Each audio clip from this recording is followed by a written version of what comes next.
começando o Jornal Global. Boa noite. Vamos falar hoje sobre saúde, educação e política. O aquecimento global é uma consequência das alterações climáticas ocorridas no planeta. Diversas pesquisas confirmam o aumento da temperatura média global, conforme cientistas do painel intergovernamental em mudança do clima, IPCC, da Organização das Nações Unidas, ONU. O século XX foi o mais quente dos últimos 5 aumentos de temperatura média. A política. Falando sobre a política, a educação é um dos temas mais discutidos entre os candidatos à presidência da República. As principais promessas são de melhoria da qualidade do ensino, ampliação de investimentos na área e implantação do sistema integral nas escolas brasileiras. Confira no nosso site que aparece na sua tela as propostas da educação de cada candidato.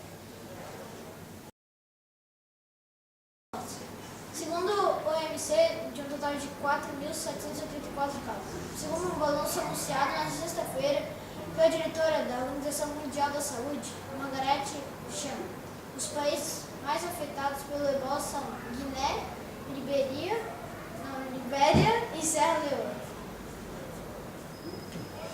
Conhecer um pouco mais sobre essa doença, sem enrolações, sem terrorismo e sem sensacionalismo. Confira hoje no Diário do Curioso.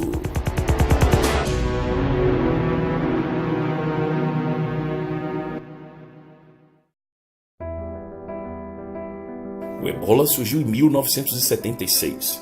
Os primeiros casos foram registrados simultaneamente no Sudão e na República Democrática do Congo, em uma região próxima ao rio Ebola, que dá nome à doença. O vírus Ebola é o mais letal que se tem conhecimento. As pessoas infectadas morrem quase 100% dos casos. De acordo com a Organização Médicos Sem Fronteiras, o ebola pode ser contraído tanto de humanos quanto de animais, sendo que os hospedeiros naturais são os morcegos frugívoros. O vírus é transmitido por meio de contato com sangue, secreções, tecidos de pessoas ou animais infectados e outros fluidos corporais.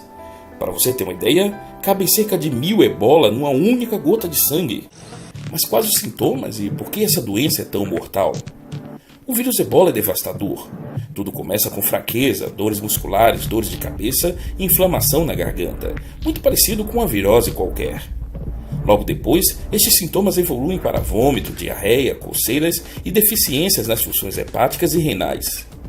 Mas isso não significa que a pessoa foi infectada pelo vírus ebola. Existem outras doenças que podem ter manifestações sintomáticas parecidas com ele, como a malária, a febre tifoide, cólera, leptospirose, meningite e outras doenças hemorrágicas. A doença é confirmada quando é realizado um teste sorológico para confirmar a presença do vírus no sangue do paciente. Não existe tratamento específico para o vírus ebola. Os cuidados paliativos consistem geralmente na gestão de líquidos corporais para prevenir a desidratação, a administração de anticoagulantes na fase inicial da infecção, na manutenção dos níveis de oxigênio e a administração de antibióticos. Mas o quadro só tende a piorar. O estágio final da doença é percebido pelas intensas hemorragias internas e externas, que não cessam porque o sangue não coagula. O vírus ebola se infiltra na corrente sanguínea, causando a formação de coágulos de sangue, que por fim irão bloquear o suprimento de sangue para os órgãos principais. Isso leva à falência dos órgãos. Pacientes infectados devem ser mantidos em quarentena. Em caso de morte, o corpo não pode ser tocado sem que as pessoas utilizem roupas apropriadas para não haver contato. Este é o momento que o vírus está mais contagioso. O problema é que existem famílias pobres e sem informação que escondem os doentes ou mantêm o cadáver por vários dias em casa. Para dificultar ainda mais, a cultura muçulmana tem a tradição de lavar os corpos dos mortos antes do enterro. Aqui no Brasil, ainda não foi identificado nenhum caso de contaminação. Vários boatos, sobretudo de pessoas que estiveram na África e retornaram com alguns sintomas da doença, mas nenhum caso confirmado. Líderes africanos estão reunidos em Guiné para discutir o combate ao vírus. O Banco Mundial e instituições financeiras anunciaram a liberação de verbas para ajudar no atendimento e prevenção. A Coreia do Sul iniciou um programa de prevenção à doença. A China já tinha adotado a mesma medida na semana passada. Enquanto não é descoberta uma vacina capaz de acabar com o vírus, cientistas avançam nas pesquisas.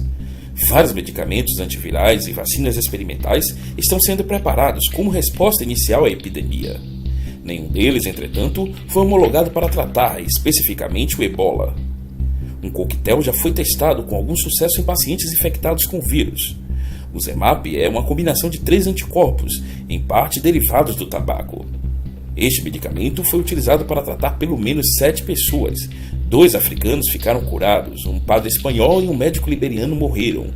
E um médico e um doente liberiano, assim como um doente repatriado de Serra Leoa, estão sendo tratados. Contudo, as reservas deste tratamento já se esgotaram. Seriam necessários vários meses antes de obter uma pequena quantidade do medicamento. O risco existe e é real. Mas enquanto tudo parecer muito novo e assustador, a dica é ler e buscar conhecimento, para evitar que a falta de informação transforme isso num terrorismo desenfreado. Nosso Jornal Global, siga-nos no Twitter e Facebook. Boa noite. Boa noite.